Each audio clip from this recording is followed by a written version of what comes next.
So thank you again. Now the second one, this time we examine the effects on another significant problem of our patients on heart failure events in patients with chronic kidney disease.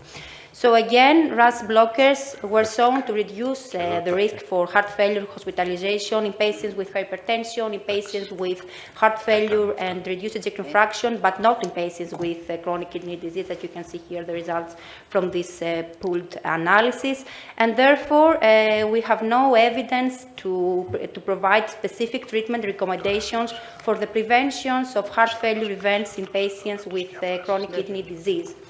Again, SGLT2 inhibitors have shown that reduced the risk for hospitalization for heart failure in different populations, including patients with diabetes, in patients with heart failure, again, either with reduced or preserved ejection fraction, and also in patients with chronic kidney disease. You see here in the CREDENCE and in the DAPA-CKD trials, treatment with an SGLT2 inhibitors resulted in a dramatic reduction by almost 40% in the risk for hospitalization for heart failure in patients with pre-dialysis, diabetic and non-diabetic chronic kidney disease.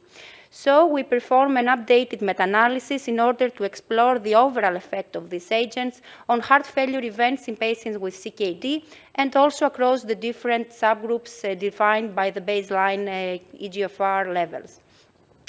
So again, we perform a systematic search in the four aforementioned electronic databases up to November 2022 and included randomized control trials that provided enough data on the effect of SGLT2 inhibitors on the primary outcome in patients with prevalent CKD at baseline and across the different subgroups as these were stratified by the baseline GFR levels.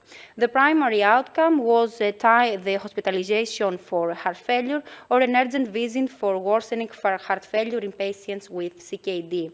Here you can see the study flowchart, again from a total of 6,500 record screen, a total of 12 studies with almost 90,000 participants were included in the final meta-analysis. And with regards to the primary outcome, treatment with an SGLT2 inhibitor led to significant reduction in the risk for heart failure events by 32% when compared to placebo.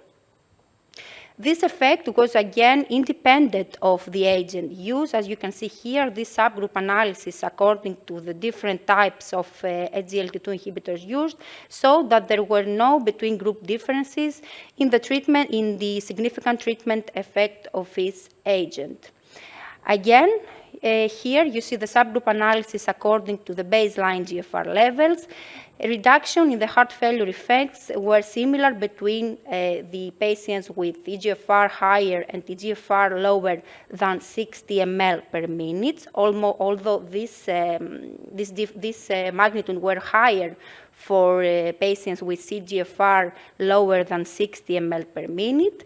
And these results were also similar in patients with diabetic kidney disease, in which, again, for the more for stages 3A and 4, the magnitude of this reduction was even higher. So, to conclude, treatment with SGLT2 inhibitors led to significant reductions in heart failure events in patients with CKD, and these effects are independent of the GFR levels and the different risk groups. And these findings may change the landscape for the prevention and treatment of heart failure in patients with chronic kidney disease. Thank you again.